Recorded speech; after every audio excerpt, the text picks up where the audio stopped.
কারোর অ্যাগ্রেসিভ কথায় জবাব দিতে পারি না তেমনটা নয়, আমি চুপ করে থাকি, কথার পিঠে কথা বলি না।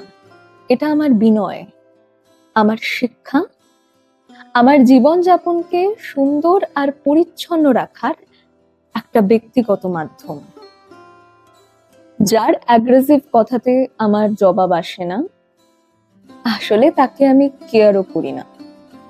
আপনাকে বুঝতে হবে কোন চুপ করে থাকা মানে পরাজয়, আর কোন চুপ করে থাকা মানে একটা উটকো ঝামেলাকে এড়িয়ে চলা। আবার কোন চুপ করে থাকা মানে আপনাকে গুরুত্ব দিচ্ছি না। সব চুপ করে থাকা মানেই পরাজয় তা কিন্তু নয়। কখনো কখনো এর থেকে শক্তিশালী আর কিছুই হয় না।